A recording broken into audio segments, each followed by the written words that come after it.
I just sitting here waiting. Hello. Hi. Have you seen the movie Barbarian yet? Wait. Have we talked about it? Yes, didn't we? Okay. We talked about it just a smidge. Yes. Okay. Well, I just had a barbarian moment. And if for those of you who don't, I'm not going to ruin anything, but I feel like, okay, I basically was peeing and I didn't have toilet paper and I'm wearing a jumpsuit. And so I was like, I need to go get toilet paper. And I was like, but I can't like pull my jumpsuit up. So I was just basically like nakedly running around the apartment trying to get toilet paper. And I hunched over because I thought that would prevent anyone. Yeah. It would prevent anyone from the outside world seeing me. And I truly like, I was like gremlin-y running around. I'm picturing it. Oh my gosh. It's a barbarian, but also a little bit of a Samara moment too, because your hair is really long. So like I can picture it just kind of being floating out in front of you. It was a barbarian moment. I caught a glimpse of myself in the mirror and I was like, oh, you monster. You monster. You know, one of the things I do appreciate, I know that we already talked a little bit about Barbarian, but my brother and I talked a lot about it when we were driving up to Vermont together for Christmas. And I do really appreciate that they cast characters in the male roles that were unexpected. You know, like the person who classically plays a monster and a bad guy is the good guy. And the person who is always the good guy is suddenly bad. And I liked that. It was unexpected for those two characters, for those two actors. I agree. That movie definitely stuck with me, image-wise. Mm-hmm. It's a little Gollum-like, too. The way that the woman moves about. I so badly want to dress up as Gollum for Halloween. You should. Please. Let's do it together. But you're Gollum. And I'm something completely unrelated, but I've always wanted to wear a bald cap, and I've been looking for moments to do that. And I feel like I could be Captain Underpants. I feel like that would be a good one. That's such a fun one. Yes. I also get to wear a bald cap. We're just two different parts of childhood. I'm like, were you 5 years old and loved poop jokes? Captain Underpants. Were you 12 and wanted to be in Hogwarts? Wait. No. Whoa. Wrong movie. Dobby. Sorry. That's okay. They're like cousins. Dobby. You know? I was picturing Gollum, but I put him in Dobby's house. Oh, which is wrong. Yes. I love those videos on TikTok where it's like a Harry Potter party and everyone's dressed up, you know, kind of cute. And then there's someone dressed as Dobby running around. Wait, speaking of, oh my gosh, this is a good segue. Wait, this is Two Girls, One Ghost. Oh yeah. Two Girls, One Ghost. And we are your ghostesses. That is Corinne. Hi. And I am Sabrina. And we're Couch City again because it's just cozy and comfortable. Okay. But you were talking about parties and it made me think of this. I actually screenshotted it because I wanted to share it with you and ask you these questions. But while I was on TikTok, of course, there was a woman who posted, her name is Allie Gone Away. And she posted this question that was basically like, hey, here's a question that I have in my back pocket and everyone else should have a question like this in their back pocket, where if you're at a party, a dinner party, and like conversation has gone dead and it's about to be awkward and you need to fill up conversation with everybody in the room to keep things going, you have to have a question to ask that. And so her question was, and I'll ask it to you and then I'll read you a few from the comment section. I feel like I'm taking like a Cosmo quiz. Yes. Or 17 magazine. Yes. 17 magazine. Okay, so Allie's question, and I'll probably butcher it, was basically like, if you die and you don't know how you die, like let's just assume it's peaceful, it's sudden, it's bloop, you're dead. Yeah. And you zip off to wherever we go when we die, and you are told you get to go back to Earth actually for 5 minutes. Okay. But the rules are you cannot go visit any of your loved ones, friends, family, anyone that you know. Okay. So that would scare them, right? Because you're you'd be like a dead zombie ghost, and that's Right. scary. So Yeah. Okay. you just get 5 minutes to go somewhere on Earth that would make you feel incredibly fulfilled, or somewhere that you want to go. Where would that be? Okay. 5 minutes. 5 minutes. Just a quick blip. But you could go see someone else, like if they don't know you, like could you? If they don't know you're dead, yeah. Like, could I think go so. visit Harry Styles or something like that, Absolutely.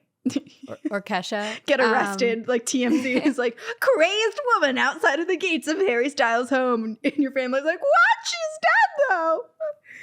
And then No. okay, You can't be on. You can't make yourself be on TV. Okay, thank you. That's a good follow-up question. Okay, Yeah, clarification. you can't break into the White House or something. Well, that's okay. So that's my question is, do you need to get access to this place, or in the 5-minute bloop, you just get to go wherever you want and there's no like rules in terms of access? Why are you going to Area 51? Maybe. That's a good one. That's a good one. Well, because honestly, like, I'm already dead. If I Yes. like, what do I have to lose? Okay, well, where would you choose, assuming that you did have to gain access? Like, assuming that you have all the same access that you do right now, Sabrina, Okay. as Sabrina is, where Mhm. would you go? Probably like a cat shelter. Yeah, that's good. Hopefully, wherever you go when you die also has cats and animals and all Yes. that good stuff. That is a mandatory requirement. Yeah. You know, I was more thinking what would of you it. do? Well, I was thinking more. I think you're thinking like, oh, how do I see all the answers to the universe or spend extra time with the things that I love, like cats? But in my mind, I was like, all those answers and things will be wherever I'm going. So I Okay, was thinking fair. more of like, I'm very scent oriented. Mm-hmm. So I was just trying to think of places that I would go that would just be like incredibly calm, and I'd get like all of the sensory overload that I want and would remind me of my life on Earth. So I was thinking of 2 places. Either I would go in Stowe, Vermont. I'd go up on Mount Mansfield, up at the top where it smells like pine and cedar and just like all the dead needles and leaves on the ground, and it smells so good. And then I would get to just look at Vermont That's really for nice. 5 minutes. And then I was also thinking Lake Champlain, because double whammy, Lake Champlain. Champ. I spent my life, like bopping around, like being so peaceful, taking in the lake and just floating on my little boat or my. So you want peace and serenity. I want peace and serenity, but I get to double dip on Lake Champlain because I could also see Champ. That's true. Okay, though, okay. This also brings up, see, this is why you can't ask me questions like this at a party, because then you're stuck in a conversation for like 8 hours. This is the point, though. It's like, you don't want the party to end. I know, but people would be like, okay, Sabrina, you're taking this far too seriously. Like, this is supposed to be a fun question, and now you're like pontificating You're asking too many about follow-ups. Yeah. What are the exact rules? My follow-up question is like, okay, well, what does the afterlife look like? Because that also changes what the answer It does. is. It does. I don't think you get to know. You just have to make a decision. I want answers. You know Okay, what my I'm going to question? ask you a few. Oh, yeah, go ahead. Okay. My question, and this is like, and I've done this, I think, just out of like neuroses. Like, I was just like nervous and like didn't know what to do. I've like asked like, so how would you kill someone if you had to kill someone? How would you get rid of the body? That reminds me of when our friend Allie. Were you in the car with Allie when she called me one time? No, it was Lauren. Lauren and Allie, they were in a car with someone else. But Allie called me and I picked up and I was like, hi, what's going on? And she was like, I have a question for you. If you were to dispose of a body, how would you do it? And I just paused and I said, is there someone else in the car with you? And she just started laughing. And the whole car started laughing because the point was like that they thought Corinne that I would know. Yeah. And I was like, I can't. If I don't know the other person in the car, I can't Yeah. tell you all the can't answers. out yourself. Yeah. And also, No. that's like, you can't share the secrets with everyone. Also, Well, disclaimer, this is another yeah, good one too, to your point of like asking those wild questions. questions. Mhm. The comment section of this post was hilarious, but someone wrote, Kate Wells, 25, wrote that their nephew at Christmas asked, what conspiracy theory or unsolved mystery do you believe in? Which is such a good one to ask people, because I feel like you'd be surprised by some people's answers, right? That is a good one. What's your answer? Bigfoot? All of them? We're the wrong people to ask this one. I'm more curious what like a regular person's answer would be to this. What is a regular person? I don't think I surround myself around regular people. Yeah. I think I think a conspiracy theory that I really truly believe in to some extent. Well, no, not to some extent. I do believe in mermaids. Like, I think that there are some sort of creature. I don't know that they look like women with, I mean, we already know this. I did a whole episode where I was like, I believe in mermaids. Yeah. But I don't know. I think that there's something. There's something in the water that's different than what we know to be like what currently looks like a mermaid. There's so much and in they're the nefarious, water. malevolent creatures. Yeah. You know what? What about I had you? like the weirdest dream. This is such a tangent. Okay. Well, I believe in everything as well. I'll go back to my tangent in a second. I just wanted to answer your question. Let's see. What's like a really big conspiracy that I believe in? I think you told me this. But like I do believe some birds are fake. Oh. Wait, this reminds me. I just went to the Museum of Science last weekend, and there's an exhibit where they show different like historical variations of technology and film and cameras. And they had what looked like a pigeon with a camera on its back, and it was just supposed to represent how they would hook cameras to pigeons. But it took me like a good 2 minutes because my mind was like, oh my God, in the Museum of Science, they're literally telling us that birds aren't, like, there are birds that aren't real. Like, that's, I thought that the like model was actually their robot bird. I was like, wow. Yeah. But I mean, I'm sure there's some security cameras out there, right, that look very bird-like. Gotta be. But birds as a whole are real. Yes, correct. Just some birds. Thank you for clarifying. I don't believe that the entire bird population is fake. Like, I've seen far because too if many they were, bird they would be. believe. Yeah, exactly. That would be like, why'd you put so much effort into creating so many different types of birds just to make them cameras? Like, come on. And also another big problem, like if you're trying to get rid of all of the birds that exist and replace them all with robots, you also would have to do something about the cat population, because people would find out, because cats go after birds, right? Like, there's a lot of animals that would present to a lot of people who you don't want knowing your secret. So don't touch the birds because we can't touch the cats. Because the cats are perfect and beautiful. Because the cats are, I agree. My tangent. I have one more question for you. Oh. The tangent I was going to go on is I've been having such wild dreams that I've started a dream journal because they are so. Oh, have you? Like, I remember such detail lately, and I think it's probably just everything I'm going through, but they are so vivid, and it's also like it's very. I'll explain one. It's not going to make sense really, but I basically was it's so hard to explain dreams because like I feel like it just makes sense in your head and you visually see it. But anyway, I wish we could record them, rewatch them in the morning. That would be so cool. I know, it would be helpful. One of my dreams, there was like a speakeasy like diner place that like I was trying to go up into, but I was wearing my big combat boots that are really heavy, and the stairs were really skinny, and I couldn't get up the stairs, and it was really frustrating.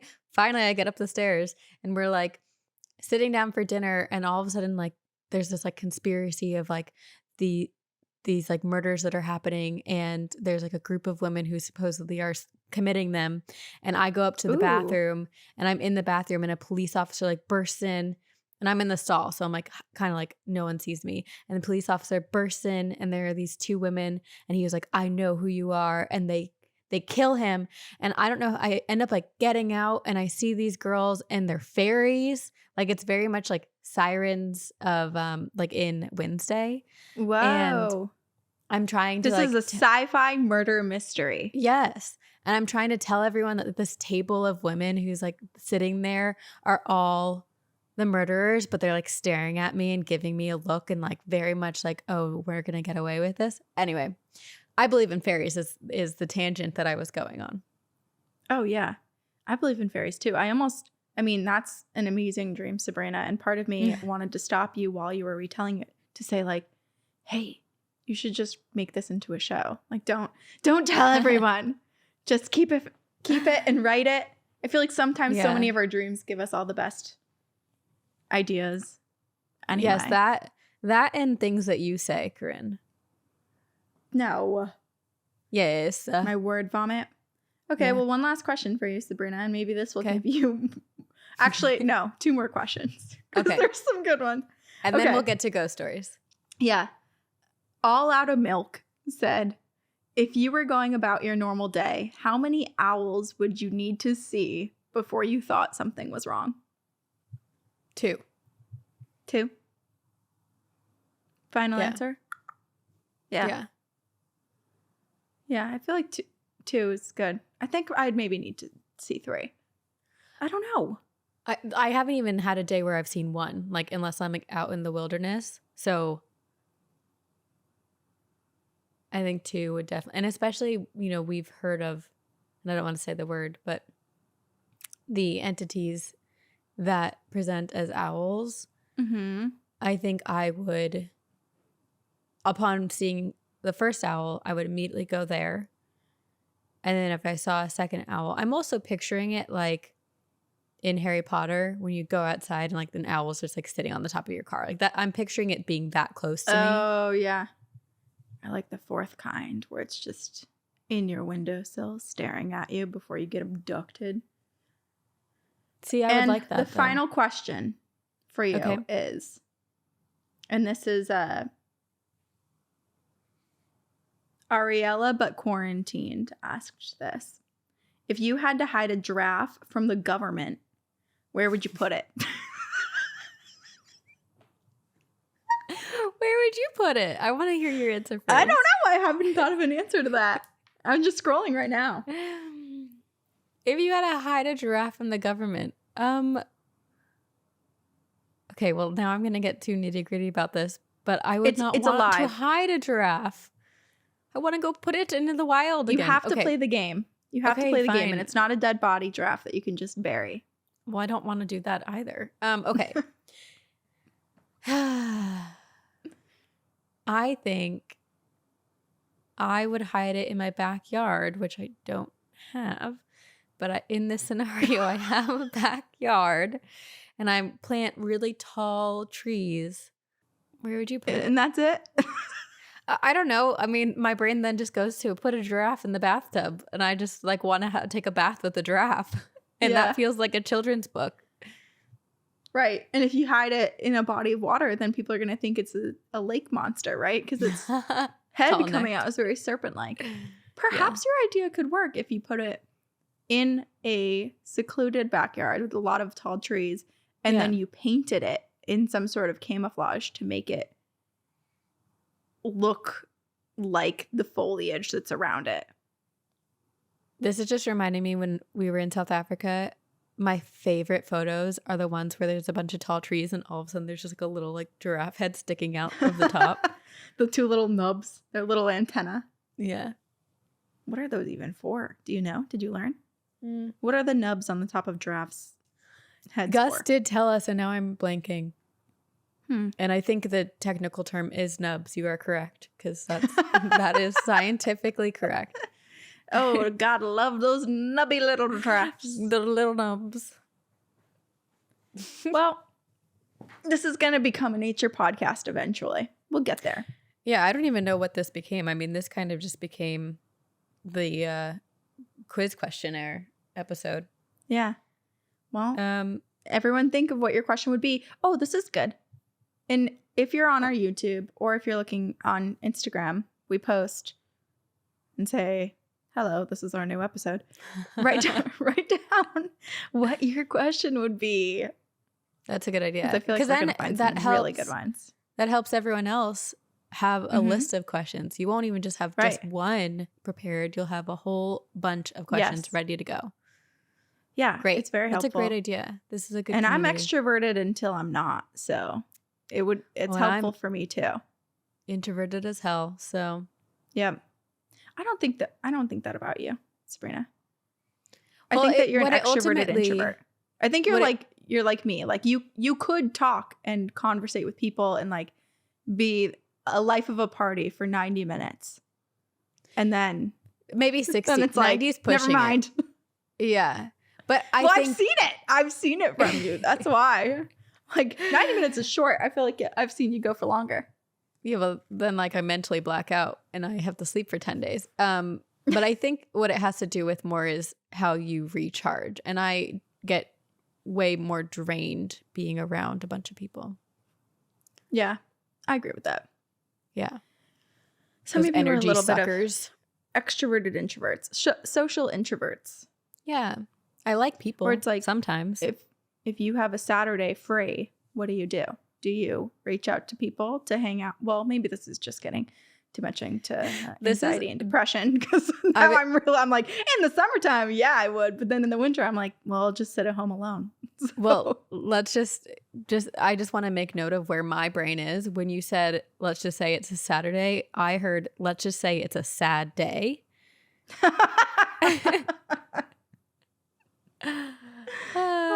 And if you could see the bags under my eyes, there's been a lot of them. No, it's okay. It's good.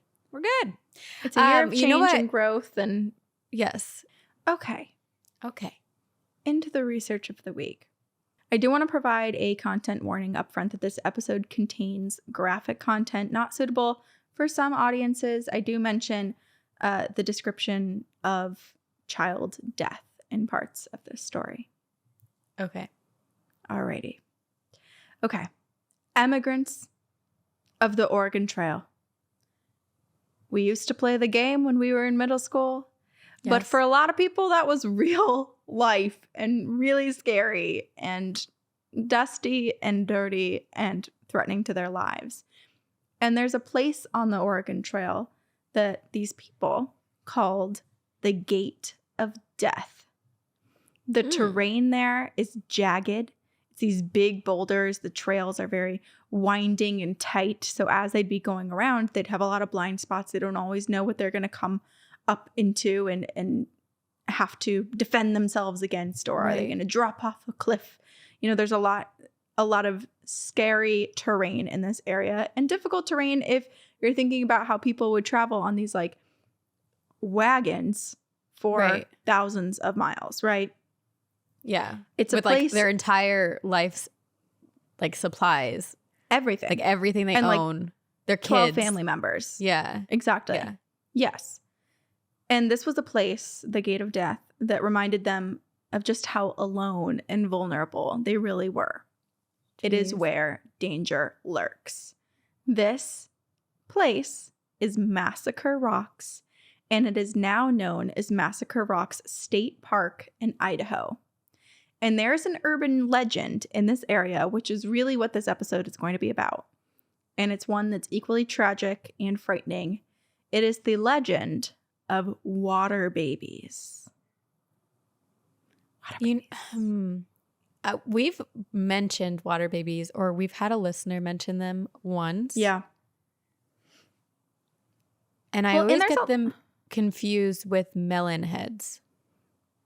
Melon heads were... the legend of the melon heads were of these children that had escaped some sort of horrible hospital school like situation. Testing situation, right? Yeah. And then lived in the woods, basically. and that Okay. their heads were melon shaped, or it was like Yes. a horrible name to remind people of the deformities that these children had based on the horrific like testing that had been done on them. Right. So melon heads, that legend is in the woods and it is on land, I guess. Water Yes. babies. There's a few variations of this legend and we'll talk about it. But first we're going to talk about the Massacre State Rocks version of water babies. Okay. So centuries ago, the native people who lived in the area were thrown a terrible challenge from Mother Nature. And that was that there was a horrible famine. So people were starving to death. It was really serious. Jeez. And this wasn't just like a one growing season sort of situation where everybody has to get through 1 year and then it's going to be better. This was a multi-year issue for people. So and sad. so people's lives were extremely threatened from the land that they had spent centuries and centuries. And really, there's evidence of people, the native people, being here for thousands of years. And so now they are faced with this horrible situation where so much of their land is destroyed and it's not good for Farming. growing crops Yeah. and farming and hunting and whatnot. So there wasn't enough food for everyone. The elders were starving, parents were starving, children were starving, people were dying. And so it is said in the legend that people gathered together and discussed what they could do, how they could possibly survive through the year of constant starvation. They were all terribly weak, they were sick, and the threat of any new mouths to feed really worried everyone. And so they made an impossible decision. And this is where I'm going to give the trigger warning, the content warning for infant death. It was decided by everybody in the group that rather than willingly bring children into the world only for them to be starved and in pain and die soon after, because that's what would happen, they would die, the babies were to be returned to the spirit world once they came here. And once this What? decision was made, it was said to be enforced, and mothers were made to walk their babies to the river and to end their child's hunger once and for all. This is real. This is a legend. Okay. This is a legend. Yeah, I'll remind everyone, this is a legend. Okay. There's no evidence of this happening. There's evidence truly of a drought. Or Right. not of a drought, but of this Famine. starvation period, this Yeah. famine. But there's not any evidence of this happening to any of the kids. But this is like the oral history. Okay, this goes back to your question of like believing in conspiracies, and do you believe, like we both said we believe in all of them. This is a legend I don't want to believe in. Right. And it's also, I mean, it's horrible, right? Like you don't want to think about Yeah. that ever happening to anybody. Yeah. Just very But it's sad. also understandable how something like that could come if Yeah. in oral histories, people are talking about something that scares them or a time period in their life where it was just like so completely atrocious that a Right. lot of these stories do have some fear factor to them, right? Like you Yeah. have to add in some horrific things because it felt horrific going through it, and you want to warn the like next generations of what could possibly happen. But this Yeah. is a legend. So Okay, thank you for clarifying. yes. Okay, so basically it was said in this legend that for many years this is what happened, because until they could begin to feed themselves enough, they would not feed new mouths. And so no new children were able to join this world in that community. And so the legend of water babies was born. At least here it was, right? Because That makes babies sense. whose spirits were released to the river then Yeah. were said to imprint on the land and the water. And it said that if you sit on the bank of Snake River in Massacre Rock State Park, so it's this river it goes through the park. It's not super long either, or at least that stretch of it. If you sit there on the bank, that you will hear babies crying, the residual stain and a reminder of just how devastating life was all those years ago. So a horrific beginning to the water babies legend.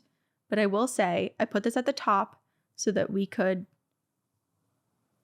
get it over with, because the rest of the water babies legends from various areas in the United States is a lot creepier, I guess. It's not as okay. sad. So I Okay. just wanted to get the sad part out first. Thank you. Okay, so horrific beginning, but just a reminder that is an urban legend. There are absolutely, there's no physical or like written evidence that that is what happened to these kids. Yeah. Sad, Okay. but a legend. Thank you. Okay.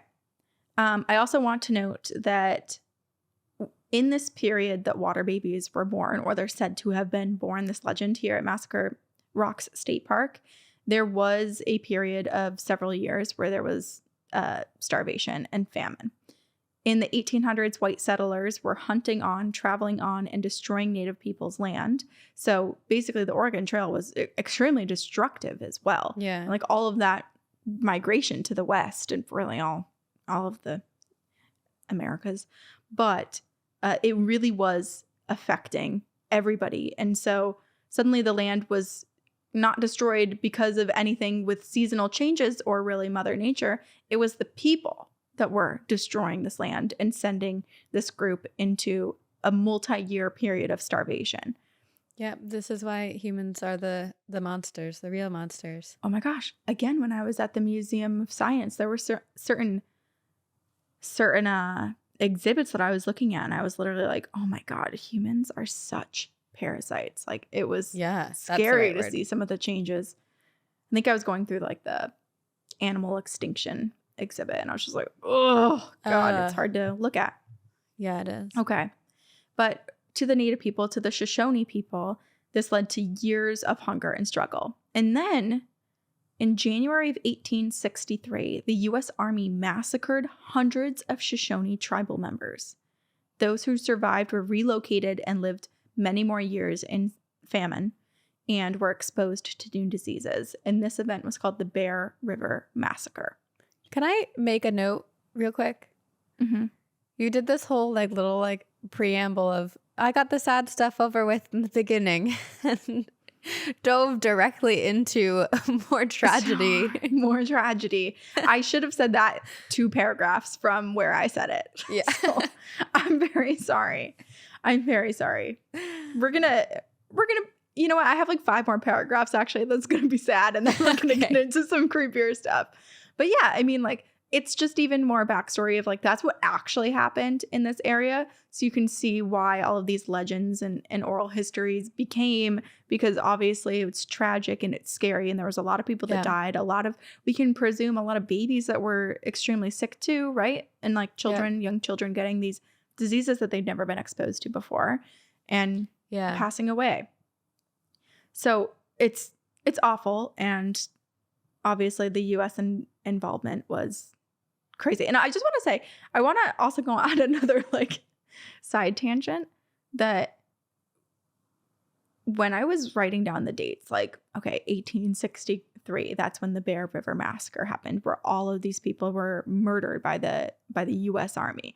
It just kind of made me stop and think about how long ago that actually was. And it wasn't. Like, I feel like we always talk about these things that happened in our past, like, oh, wow, they're so far away from us, so far removed in history. Like, we're past that now. We're so much better.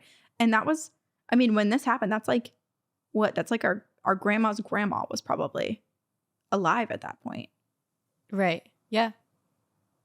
It's so wild. And also just, it reminds me, or it doesn't really remind me, but it makes me more curious of epigenetics and just sort of like how cells have memories and how things like that affect our DNA, because that's an ancestor that's not that far away from us today. Like passed on family traumas. Yes. Yeah.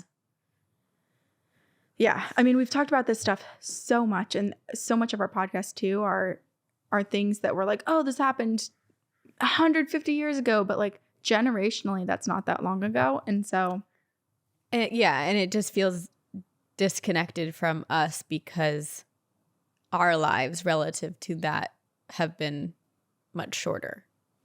Yes. But it made me realize, all this stuff is still living in many of us, many people.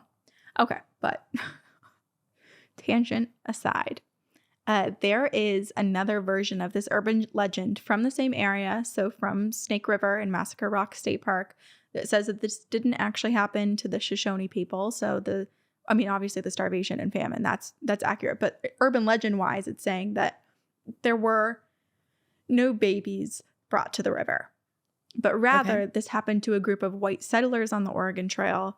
And because this area was like factually a popular spot for people to travel through and to head towards, because they got some reprieve, right? Like it was a little bit treacherous in terms of the terrain, but then they got to post up at Snake River, take their time eating, fishing, like refiguring things out, doing their laundry. Like it was a spot that was generally a safe stop for them. Yes. Okay. So there were many people who passed through this area. And so it's thought that perhaps this happened to a family there, and that's kind of what triggered this story. Because although it was a great place for people to stop and take a little break, the conditions obviously weren't great. I mean, for anyone essentially backpacking, unprepared backpacking is basically what the Oregon Trail was. Like it's gonna be difficult. And there were a lot of other white settlers who were headed west that took advantage of the other people that were going in that direction too, and started to ambush people and rob them, and people were murdered. There were a lot of diseases, and so it's thought that this could have happened to a group of people, of white people who were heading west, but it's also likely the urban legend stemmed from just how many diseases and illnesses children faced, both the Shoshone people and all of the settlers during that time period. Yep. The urban legend, if we remember Oregon Trail, it was almost impossible to get to the end or to win that game, because you pretty much every time died of dysentery. Almost every single time, right? There's a couple years ago in a like White Elephant I won, there's like a board game version of it basically. Oh. And Nick and I were super excited to play it, and I'm not kidding, when like the first card we pulled, we both died, and we were like, okay. And then we're like, we probably just did this wrong, and we tried to do it again, and like the second card we pulled, we died, and we're like, this isn't fun. It's not a fun, maybe not a fun board game, right? Because it's like, you're most likely gonna die. It's more supposed to be like a lesson that you learn on your old early 2000s computer that you're playing at school or whatever, and then the little pixelated thing is like, died of dysentery. Yeah, the graphics make it. Yeah. Okay, so the urban legend goes further to explain that these babies that were submerged into the water didn't actually pass away here. So this is another version from the same area. Rather, they morphed into something else entirely. So in Snake River, these infants' bodies changed. They adapted to their environment very, very quickly. They started growing fins and gills, which allowed them to live in the water. And the water babies would hunt small fish, and they would survive off an area of land which wasn't being so generous to their families at the time. And so they were almost better off in the water. And just as people today believe that they hear babies crying on the bank of the river's edge, of the bank of Snake River, people have also reported seeing these water babies in this fish-like state with their gills and their fins moving through the water, playing in the river, and venturing into the canals in the area. Whoa. That's a nicer twist, right? Yeah, they're like enjoying their time with each other. Yeah. Just playful little... It reminds me almost of otters, river otters. How they just play together. They're so cute. They're so cute. And I feel like that's what water babies are. Yeah. It's what they could be. I'm also imagining mandrakes. Like, I'm kind of picturing that like little weeds grow out of them, you know, like the water weeds, and they like get plucked from the roots. I don't know. That's just where my brain went. Yeah. But I mean, it's nice to think about them being playful and giggling and laughing and having a good time in the water, rather than, hearing the cries from the Yeah. shore, the bank. Because the cries is so sad and heart-wrenching, but it's also horrifying just from a perspective of you and I doing this podcast for 5 years Yeah. and hearing the amount of horrifying stories and the amount of times that the crying baby is not actually a crying baby. Right. So, yeah. I know. And it just, I mean, it begs the question that we've asked before, which is like, how do you know what cryptid or creature is trying to lure you in, right? Or is it a haunting? Is it some of the other things that we should name? You know, even like La Llorona. Like, who is it? Who is calling to you? What is this? It's hard because there are so many examples. Yeah. Water babies, though, are not exclusive to Snake River. In fact, water babies are a big part of Western Native American folklore, and tribes believe water babies are able to inhabit springs, streams, ponds, rivers, and lakes. Basically, wherever there's water, there could be water babies. Interesting. And so they could be in the ocean. They could What be. if they're baby mermaids? You might be onto something. Okay. I kind of think that they're mermaids too. Yeah. And you'll see why. Okay. So we're moving on from Snake River and Massacre Rocks State Park. Okay. So we're going to another region, and the lore with water babies is going to be a little bit more cryptid-esque as we move forward. So 3.5 hours south, we are now in Utah, which I really want to go to. Have never been, but water babies take on actually, a much. Have you? Salt Lake City. Been to Salt Lake City, and You've been to more than one place, and you just said that you've never been. what's the why am I blanking on the ski town? Oh, don't quiz me. Oh my gosh, they even have like a film festival. Why am I blanking? Oh, It's where Sundance is. Sundance? Where Sundance is? I don't know. I can't remember. Okay, wait. I need to. We need to answer this. Park City. Park City, Utah. There we go. Okay, well, we're not near Park City, but we are right below Salt Lake City on Utah Lake. The native Ute people told of creatures in the water. These creatures were a population of dwarves who lived in the water, underwater, and the Ute people referred to them as water babies. So these creatures are very similar to sirens. So basically, very mermaid-esque, maybe baby mermaids. Wait, interesting that I had this nightmare about siren fairies, and perhaps it was me having some type of deja vu about your story. A little premonition for today. Yeah. Maybe the water babies are trying to warn you not to talk about them. Shh. And now look at us. Now look at us. 45 minutes in. Here's the thing. We've done this so many times. We've tempted fate a little too much. And I feel like water babies were a little bit on the safer end in terms of creatures we're probably not supposed to talk about. Yeah. But these siren-esque creatures live to be very malevolent, and they want to wish people harm who wander too far into their waters. So now if you're thinking, well, just don't go to the water then. Save yourself. But that's hard to avoid all water. It's hard to avoid all water.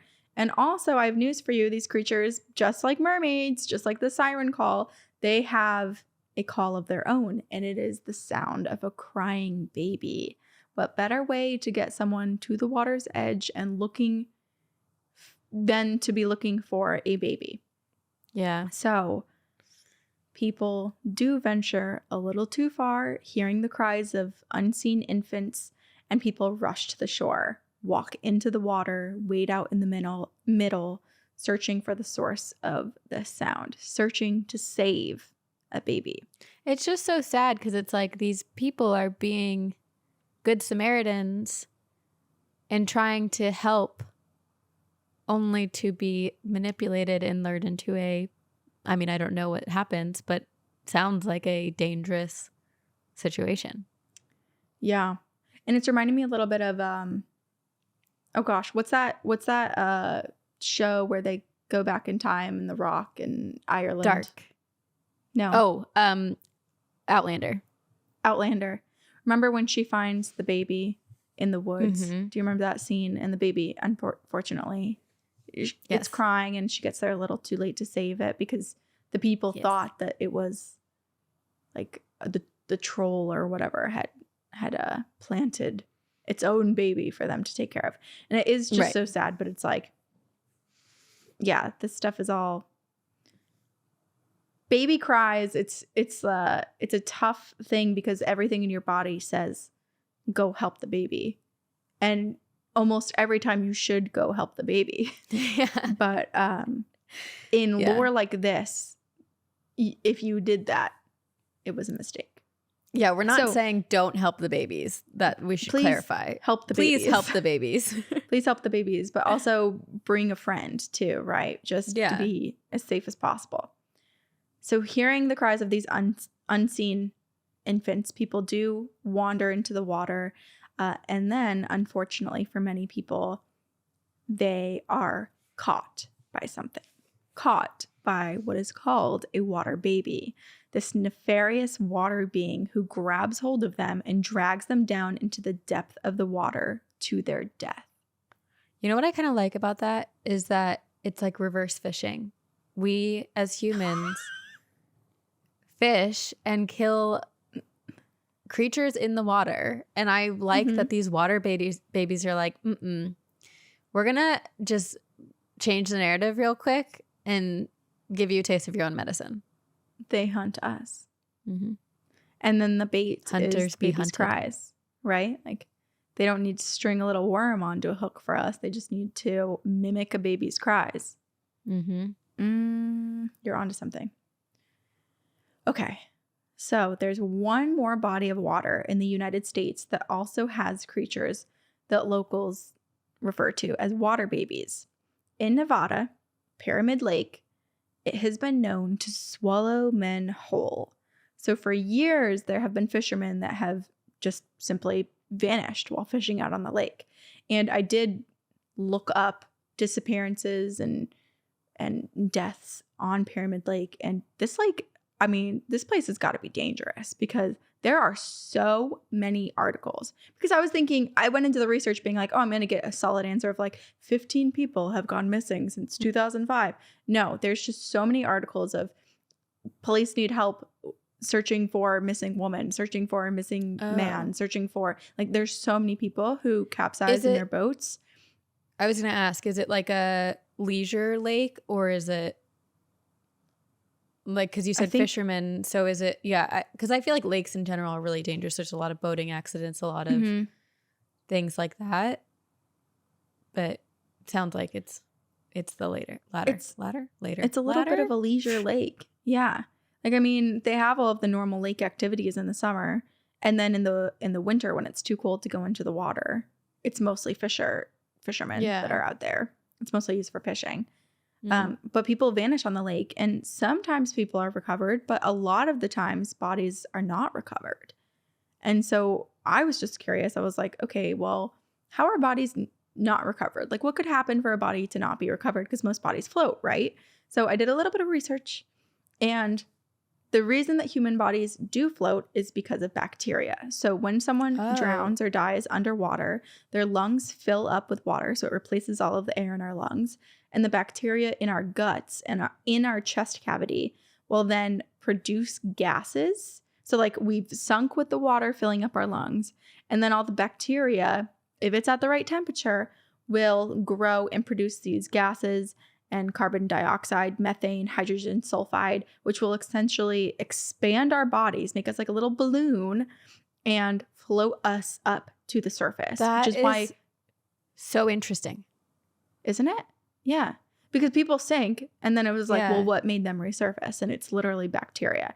But bacteria has to be at a certain temperature to be able to grow, which is why some people are never recovered, because depending on the temperature of a body of water, if a place stays extremely cold year round, their body may never rise to the surface. I had that in mind. And so I looked up Pyramid Lake's temperature. And right now we're in the dead of winter when we're in January, and the temperatures are in the 40s and 50s in the water. So it's not cold enough for bodies to not float to the surface.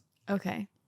Then again, there's a lot of other factors to take into consideration, like currents underwater, because lakes also have currents, vegetation at the bottom that could have gotten people caught up. And just in general, there's other animals that exist and could be eating people as well. And so there's what else there's is there?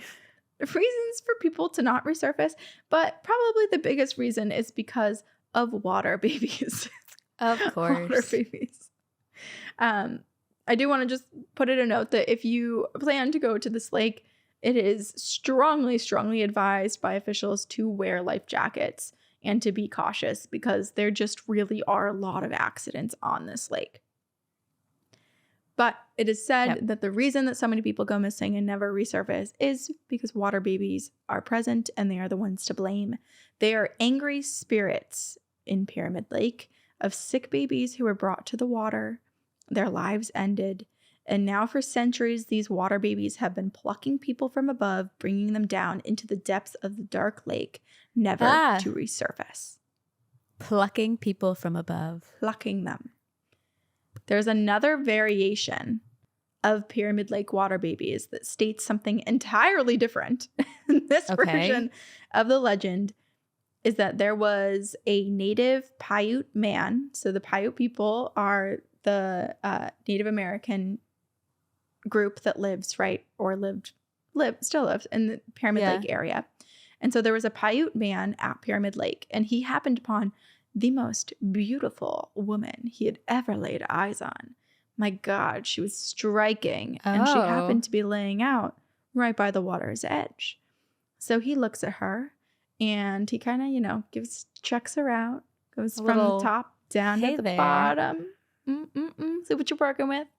And where he expected to see legs, he saw a fish tail. I like to imagine. Yeah, definitely mermaid, but I like the fact that he's so struck by her beauty that the last thing he notices is the absence of legs and replacement of tail. Because instead of the first thing. Instead of the first thing. Yes, that's a good point. But maybe, is it even being struck by that person's beauty, or I'm calling them a person, that mermaid's beauty, or is it one of the things that sirens, it's almost like a black-eyed kid, right? Like people look at them and don't realize for a couple minutes that their eyes are actually fully blacked out. There's something in the little spell that keeps you from seeing the whole picture for a little bit. Yeah. It's also kind of, how when things are spelled incorrectly, our brains automatically correct it. Like it's probably a little bit of our brain sees what it wants to see or what it expects to see. Which actually reminds me, I should have done this at the top of the episode, but I did not. Our listener, Anne, reached out because for the entire episode that I did 2 weeks ago when I talked about the Robinson family murders, I misspoke the entire time. It is Robison. There is no N. And so I'm going to correct that because I feel awful that I talked about that poor family for 90 minutes and couldn't even say their name correctly. So thank you, Anne, for pointing that out. Yes. But yes, our brains do make jumps that aren't change always things factual, and it does change things. I also wish, just to keep going for a minute, I wish that, how when there's like a riptide or there's a shark in the water, we have lifeguards that scream out and alert people or put up flags. I wish for mermaids that there was some variation of that. Like, wouldn't it be so cool if you were just hanging out on the beach and then there was a siren that was like, alert, mermaid, alert, mermaid. That'd be sick. Yes. Okay, in South Africa, I have a picture of it, but you know how so we usually have lifeguards on the beach. In South Africa, they have shark watchers who are up in the hills above the ocean, above the beaches, and they truly sit out there for the entirety of the day watching for sharks, and then they have like a radio that they can call down to the beach to be like, hey, there are sharks. That's so smart, because how are you ever supposed to see a shark from shore? It's so hard. You really It's need so more of hard. an aerial view. Aerial view. Yeah. But I And was they like, spend a lot of time in the shallows too, which is really scary, because that's like literally where we are when we go into the water. but like doing that job would have, I feel like the pressure would be so high Mhm. to, and they're alone. It's not like there's two of you to have like, you know, double check your work. It's you're alone by yourself for hours at a time, which probably is boring because you're just scanning the waters, and most of the time you're probably not going to see anything. But what about that 5 minutes where you just get a little distracted and all of Yeah. a sudden a shark comes and you're like, ah, Right. I know. And then also just like looking at the same thing the whole time, I'm sure it would be hard to actually trust that you're seeing what you think you're seeing, or to even see something at all, right? Because like things start to go, if you stare at a wall long enough, like I feel like it starts to move, Just and there's like more moves. colors, and it's just like, how do you even Yeah. see it at that point? The patterns are just all over the place. I also wonder what Tough kind job. of vision test you need to do in order to get that job. Yeah. They should just start using drones, right? Just everybody look with a drone right over the water. Get real close. Okay. Okay. So this Paiute man, he sees this woman so beautiful, then realizes she's a tail. Does that matter to him? No. No. He's in love. She's so beautiful. So, knowing what we know about the classic siren story, we can probably assume that he was under some sort of spell, but he does bring this person, mermaid lady, back to his tribe, and he wants to make her his wife. How? And he's How so does excited. she has no legs? That was a great question, because I also was curious about that, and I could not find any variation that was like, here's how she got back there. Like, did she do the worm the whole way there? Did he he carry scoop her? Did she float? Did she grow Did legs? she give her voice away to Ursula to have legs? Yes. We don't know. We don't know. It does not say. But Okay. to him, everything was fantastic. There clearly were no big red flags. And he just thought, yep, I can definitely marry this marvelous woman. So he brings her back to the tribe and is like, hello, everybody. Guess who I found? The love of my life at the water's My edge. wife. My wife. I knew you were going to say that. Oh, gosh. And everybody else is not underneath the spell, the sirens song. And so they're like, what the hell? What kind of creature did you just bring back from the lake to where we all live and expose basically like our whole community? And so they're like, no, take her back. And so he does. He can't be ostracized from his community. I guess the spell doesn't work that strongly. And so he brings this mermaid person back to Pyramid Lake's water's edge. Mhm. And his prospective mermaid wife must return to the lake. He won't bring her back to his tribe. And she's livid. She's like, how dare you bring me Oh. back to where you found me? This is Oh. not part of my plan. So she did So- want out. She wanted out. But Okay. why? We do not know. All we know is she was so mad that whatever her plan was foiled enough for her to curse the lake. So the lake is now going to pose a threat to all of the native people, and the curse showed its face not long after this fish woman was returned from the man's tribe. So he returns back and he's like, oh my God, she did not take that well.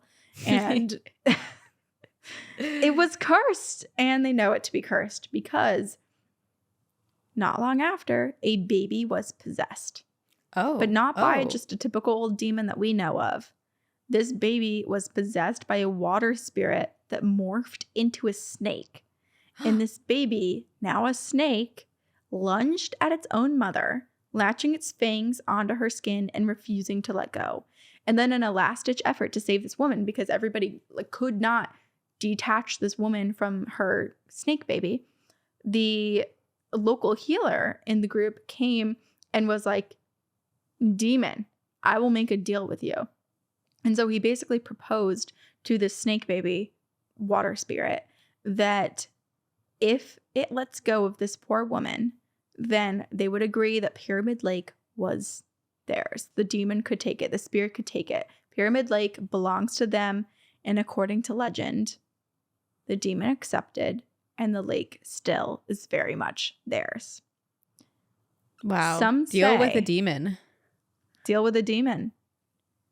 Can you also imagine just your child morphing into not only being possessed, but like being possessed into a whole nother reptilian-like creature and attacking you?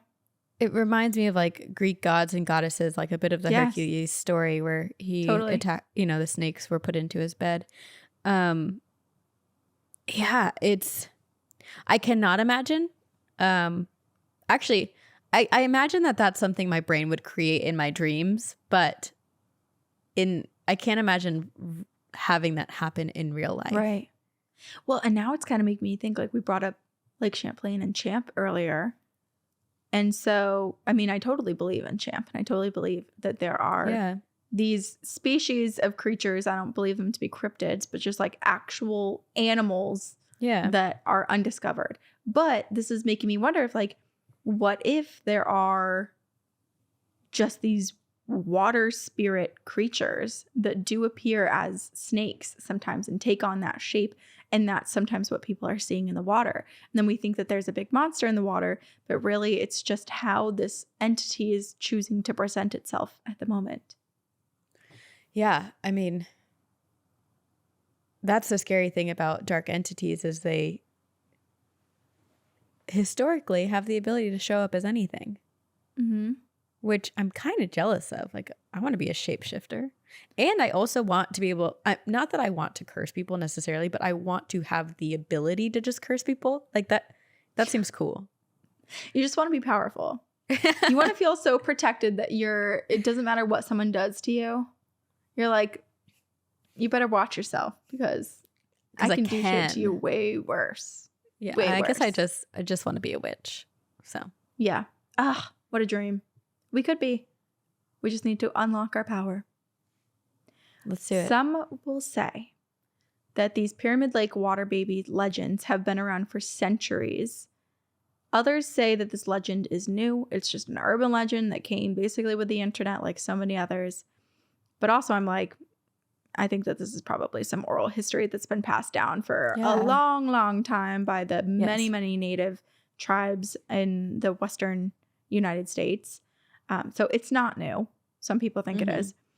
So while many people may not believe in the story and legends of water babies, I'm sure visitors and locals can agree on this, that occasionally by the water's edge at Pyramid Lake and all those other lakes that I was talking about and rivers, you may just hear the phantom cries of a baby or the joyful laughter of unseen children nearby. Are these noises evidence of some demonic reptilian creature masquerading as a human infant, or is it simply a trick of sound, perhaps the wind carrying a baby's cries over the lake from across the way? We can only hope that we don't come across such a thing, as many tribal traditions warn, the cry of a baby is an omen of death. Oh. And that's water babies. That is so fascinating. I know. And also just, I mean, it goes back to like, it's sad that the cries of babies can be a bad omen. Like it just, you don't want to think that. I know. But it's also, I mean, it kind of makes sense if you think about how animals adapt. And like we are animals and we could be prey to many other creatures out there. But I'm just thinking about like all of the other animals out there that do certain things, whether it be for mating or just for food, where they trick other species, other creatures to come towards them so that they can eat them, murder them. You know, like there's a lot of mimicry in nature. So much. Yeah. And babies' cries are like the thing that can be mimicked for humans. Like, what else could be mimicked that humans will Yeah. I mean, innately come forward and follow the sound of? that's why Ice cream cats. truck? That's about Yes. it. Cats even mimic babies' cries in their purrs. It's the Yeah. same like Yeah. wavelengths because it triggers something within us as humans to care for them.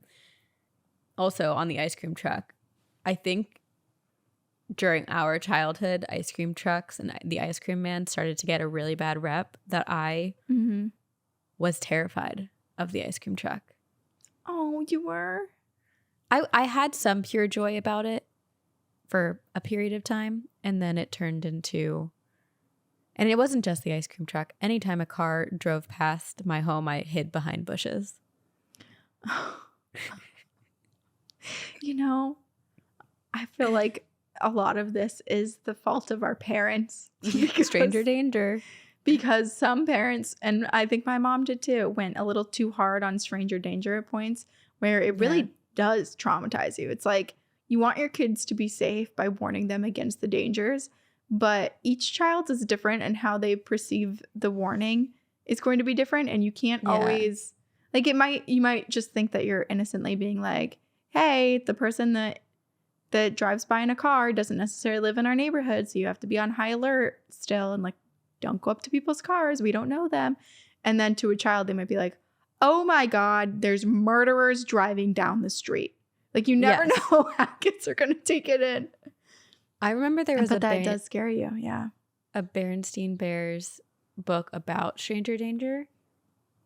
And I don't even remember the contents of it, but I think my mom read it to me enough where it just, I very much, I think this goes back to like, I have a very, you too, like have a very like wild, vivid imagination. Mm-hmm. And we take it to extremes that are often on the darker end of the spectrum.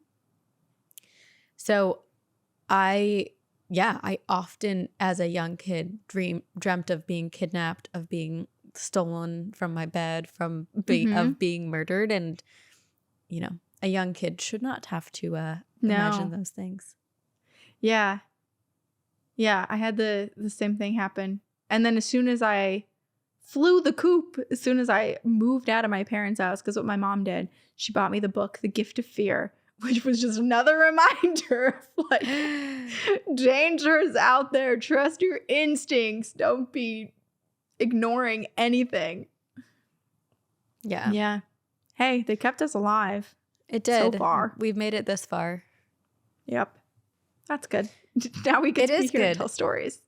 So I could not find a story specifically about water babies. So I was like, okay, water babies kind of fall under the cryptid category. Yes. So I found a story from our listener, Laura, and it is called Bear ? Moose butt ? Bigfoot ? Bigfoot's Man, ghost? bear, pig. Or just Sabrina Corinne ghost? I don't know. Who is it? What does it want? Okay. What does it want? Hello, ladies. I am currently listening to Encounters episode 143. And the last time I emailed you ladies, I told the story of how my family survived Pele's curse, no thanks to my klepto brother. Well, this time I have a possible Bigfoot sighting that happened back in March and a slightly terrifying sighting of a mystery cryptid. So let's crack into it. Also, we haven't read Laura's email about Pele's curse on the show yet, but I have it and we should because it's good. So it was a chilly March day and I was bored and wanted to explore more of my new home of southern New Hampshire. So I took to Google to find some nearby haunted cemeteries, as one does. This is where I found Phillips Heil Cemetery in Joffrey, New Hampshire. And I may have butchered the pronunciation of those things. I apologize. Either way, it's very close to where I am now. Oh. So depending on how this goes, I may or may not venture To southern Especially New Hampshire. if it's Bigfoot related. Right? Yeah. This cemetery isn't haunted, but it has a very unique grave with an interesting backstory, and I decided it would be cool to check it out. So, with my boyfriend in tow, we set off to the cemetery, which happens to be deep in the woods, back from the road, which adds to its peaceful/spooky ambiance. I was in love.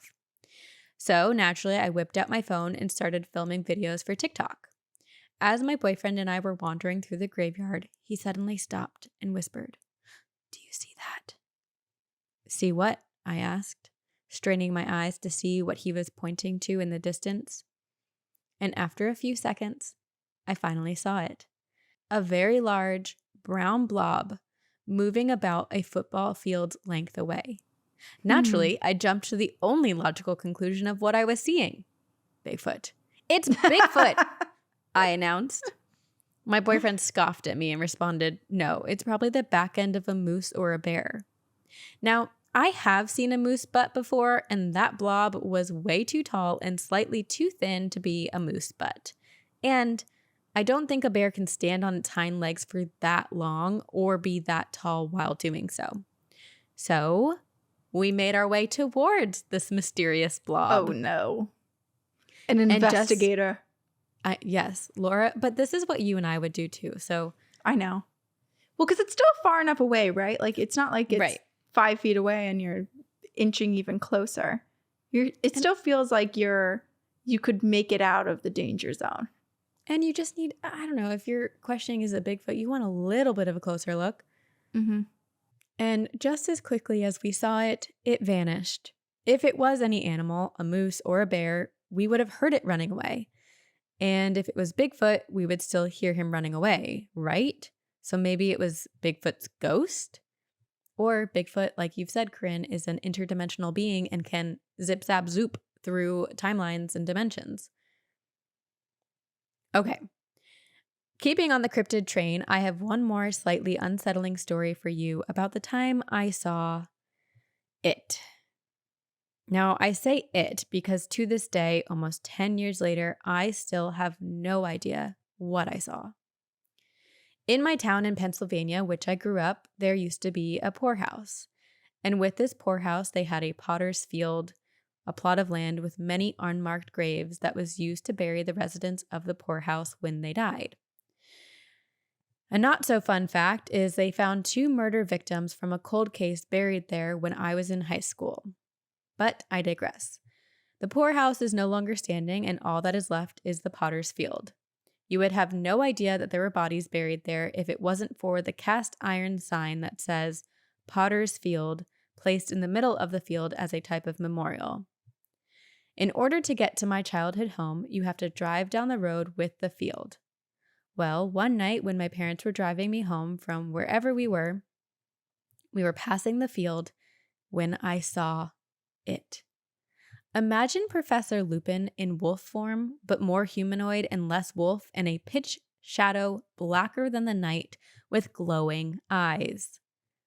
Hunched over, arching its back almost to a point. As soon as I saw it, I immediately looked away and acted like I didn't. I didn't say anything to anyone in the car, and I tried to forget about what I saw and keep my focus forward. I had this thought that if I talked about or thought about what I saw, that it would hunt me down and kill me. You are the first people I am actually telling this story to after well over a decade of seeing this mysterious creature. Oh my gosh. Maybe it was a windy boy or a skinwalker, but they're not common in Pennsylvania. I guess not unheard of. Maybe it was one of the spirits of one of the many poor souls that was buried in that field. I don't know, and I try not to think about it too much. Stay spooky and see you on the other side, Laura. I mean, I don't know. The glowing red eyes, too. I don't know what to think. What do you think? It's so hard to know, but the fact that Laura had the thought in her head of, if I talk about this or think about it too much, it will come and hunt me. Like, that's not just a thought you create. I mean, maybe, but like that feels like a thought it put into her head. Like, or just someone else who's like another spirit, another guardian that's looking out protecting for Laura. Yeah. To give warning of, because this came after the Bigfoot butt situation, right? So everybody already knows that looks over Laura that she's very inquisitive and curious and might try to look into it more and follow this thing. And well, I don't know which one came first. The Bigfoot butt might be more recent. True. Because it happened over 10 years ago. It's in Pennsylvania. That's not far enough away from me. This is scary. You know what I really do believe in, and I should have answered this when we did our what conspiracies do you believe in? I really do believe in werewolves. So it's very possible this is a werewolf or like a hellhound. Yeah. I don't know. Yeah. I mean, again, there's so many cryptids that it's hard to know for certain. But I love Laura's reaction for this one specifically, just to like see it and be like, nope, never mind. Moving on. Not going to acknowledge that. We're going to look forward and just go on, move on with life. Yeah. Yeah. Oh, gosh. I don't know. You just sounded so much like Jennifer Coolidge. Oh, yeah. I love her. I love her so much. I watch every single time a video comes up of her. I watch the entire video. Yeah. I never skip. I would love to just have a conversation with her.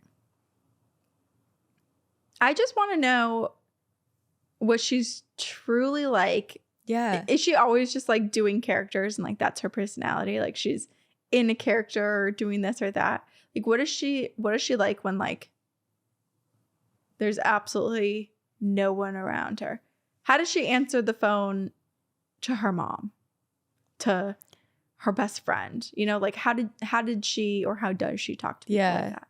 You know what they should do, and I don't know why this doesn't exist. I mean, I guess Naked and Afraid is a show, but like they should do interviews with celebrities where you don't see anything, but like the interview happens naked because you're already so vulnerable that then you just share everything. It's like, hey, you already see. You just want to see Jennifer Coolidge naked? No, kind of. I want her boobs are don't big. We I all want to? We love her. I more mean like, you know how they say people open up a lot more, and this is why in documentaries like they'll record in cars just because you don't have to look at each other in the eyes, and like it feels safer. And also I think the movement, like your brain, anyway, if something happens in the brain, and I'm not science this, but I wonder if there's something similar to if you're asking questions of someone when they're naked. Although I'm just like spiraling to myself, but if I were naked having questions, I would be so self-conscious that I wouldn't be open. Yeah. Yeah. Same. I wouldn't be able to focus on anything except for the fact that I'm naked and there's a lot of people filming me. Yes. I would go back to thinking about me as the barbarian. Maybe Laura saw me. That's the cryptid. Yes. I needed some toilet paper. It also made me think of the Jersey Devil. Like, what if there's some version of like land-based, or maybe the Jersey Devil just doesn't always fly. I mean, I know that this was in Pennsylvania, but like very close. It's not far. It's very close. They border. Yeah.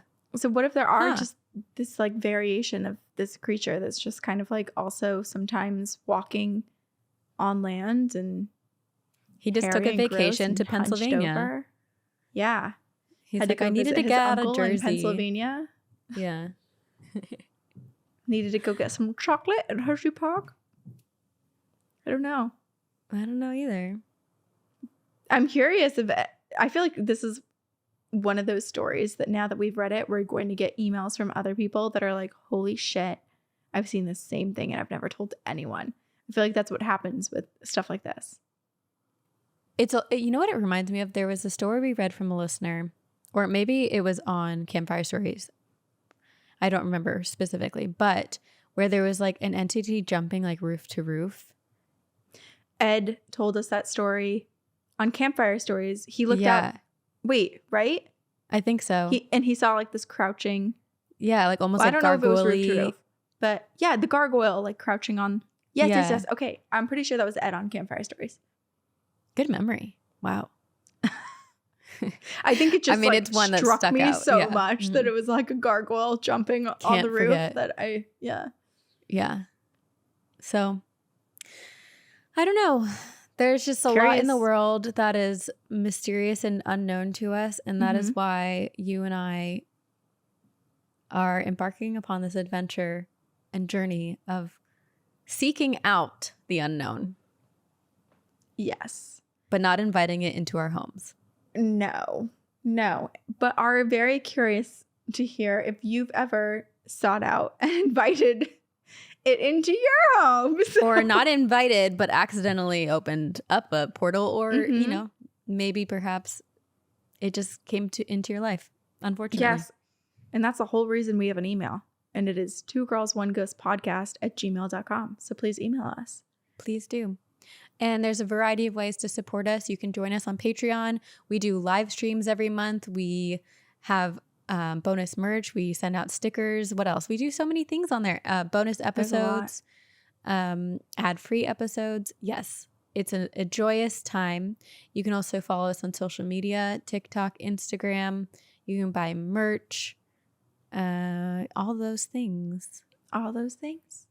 Thank you to everybody who supports us, all of you guys for listening, everybody who joins our pyramid scheme and tells everybody else to listen, and also to our amazing editing team over at Upfire Digital. Thank you to all of you. Yes, we will. And we will see you on the other side.